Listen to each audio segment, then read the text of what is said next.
En este video vamos a analizar los estadísticos de dispersión. Dentro de los estadísticos de dispersión más importantes, que por lo general los aplicamos después de los estadísticos de tendencia central, encontramos tres. Estos son la varianza, la desviación estándar y el rango. Con respecto a la varianza, que es el primer estadístico de dispersión que vamos a ver, hemos de señalar que al menos en esta primera instancia no tiene ningún tipo de aplicación práctica. Sin embargo, yo la debo calcular porque a partir de ella me doy cuenta de cuánto es la representación estándar, que es así, tiene gran importancia a la hora de analizar los datos. Para ilustrar un poco mejor este primer estadístico de dispersión, vamos a seguir con el ejemplo del video anterior.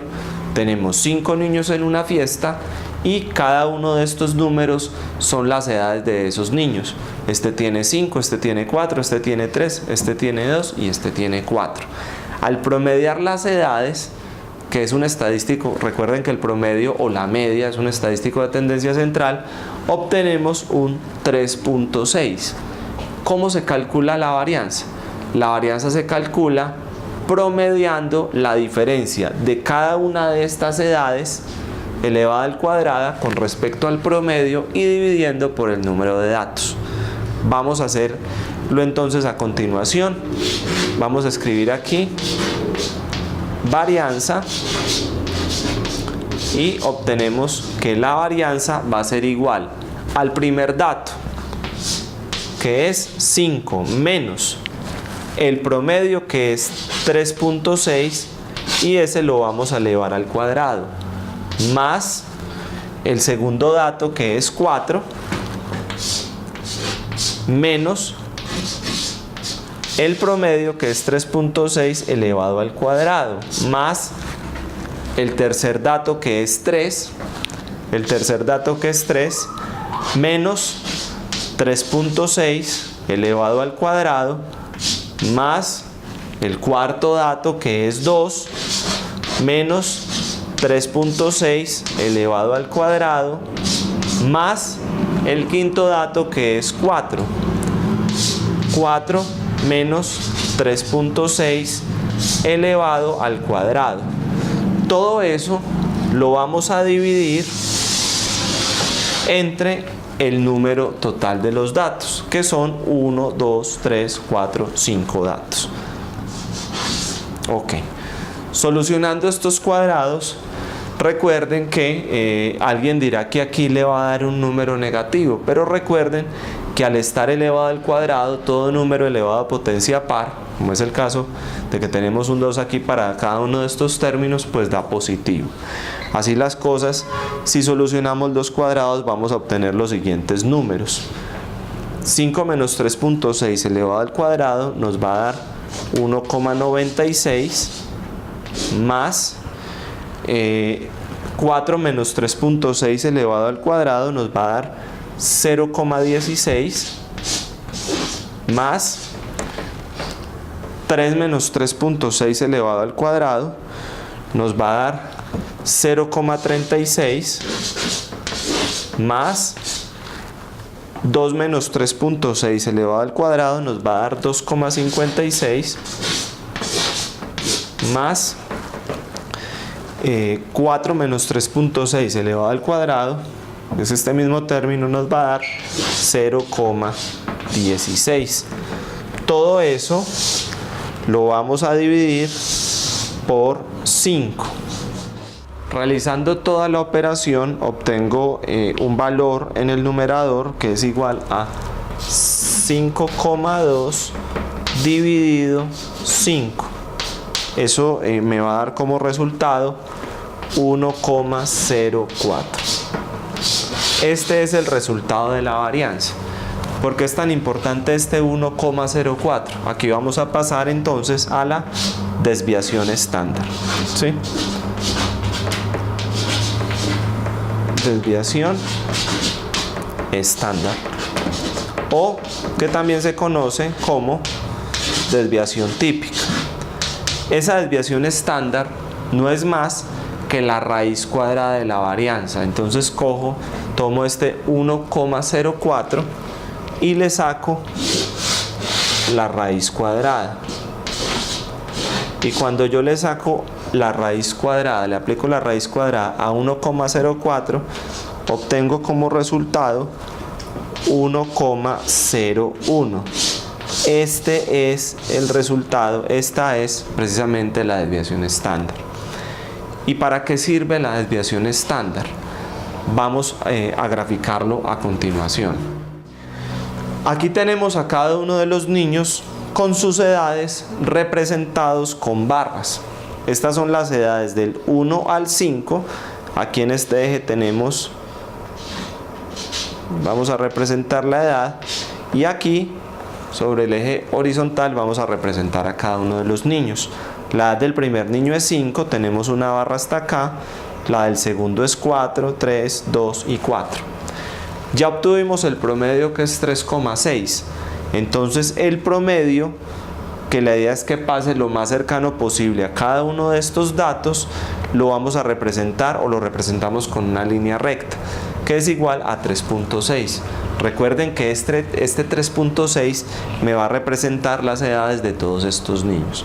¿Y para qué sirve la desviación estándar? Casi nadie se detiene muchos ven desviación estándar en su plan de estudios, pero casi nadie se preocupa por preguntarse para qué sirve una desviación estándar en el mundo, en la vida cotidiana. Calculamos la desviación estándar, que es de 1,01. Entonces vamos a tomar este 3,6, le sumamos una desviación estándar y luego tomamos el 3,6 y le restamos una desviación estándar. Entonces 3,6 más, cuando le sumamos más 1,01, nos va a dar como resultado 4,61. El 4,61 lo vamos a representar más o menos por acá, con la inexactitud pues que tiene hacer esto a mano. 4,61, ¿sí? Entonces vamos a representarlo acá, lo estamos sumando. 3,6, que es el promedio, más una desviación estándar me da 4,61, y volvemos al 3,6 y le restamos el valor de la desviación estándar, que es 1,01. Eso nos va a dar como resultado, entonces si le restamos 1,01, eso nos va a dar como resultado 2,59, ¿sí? Y el 2,59 lo vamos a representar más o menos por acá. Fíjense entonces que los datos, aquí tenemos 2,59. Fíjense entonces que los datos que se me genera, bueno, se supone que la distancia de aquí a acá es igual a la distancia de aquí a aquí, y los datos me van a generar un intervalo. Y podemos darnos cuenta, por ejemplo, que este niño es mucho mayor que los demás porque su edad, que es 5, está por fuera, o está más distanciada, está más de una desviación estándar del promedio, la media. Y este niño es atípicamente menor, pues o es menor, bastante menor con respecto al número, pues a sus compañeros, porque el valor 2 se encuentra más lejos del promedio, mucho más lejos que una desviación estándar, que es 2,59, del promedio, que es 3,6. Así las cosas, pues podemos graficar, podemos presentar este gráfico donde tenemos el promedio y miramos cómo nos abrimos a una desviación estándar hacia arriba y a una desviación estándar hacia abajo. Va a ser normal, por ejemplo, que en artículos científicos muchas personas se encuentren con una convención como esta, por ejemplo, que están analizando en un estudio de una población juvenil. Van a encontrar, por ejemplo, que les van a decir que el promedio va a ser igual a 18 más menos 2. Quiere decir que las edades a una desviación estándar, que el promedio de edad es 18, pues el número central es 18, y que las edades a una desviación estándar van a fluctuar entre 20 y 16. Entonces, con esto pues hemos analizado varianza y desviación estándar. Y por último vamos a hablar del rango. El rango es tal vez el estadístico de dispersión más sencillo de calcular y no es más que la distancia que existe entre el valor mayor y el valor menor. Entonces vamos a representarlo acá. Tenemos que el rango es igual al valor mayor menos el valor menor. Se recomienda no hacerlo al revés, pues porque les va a dar un número negativo. Entonces, si aplicamos el rango a este conjunto de datos, a las edades de estos niños, obtenemos que el valor mayor es 5 menos el valor menor, que es 2. Así las cosas, nuestro rango es 3 menos 2 igual a 3. Vale la pena que ustedes se pregunten, por ejemplo, ¿dónde puede esperar un rango mayor? ¿En un salón de pregrado o en un salón de posgrado? En un salón de maestría, especialización, etc.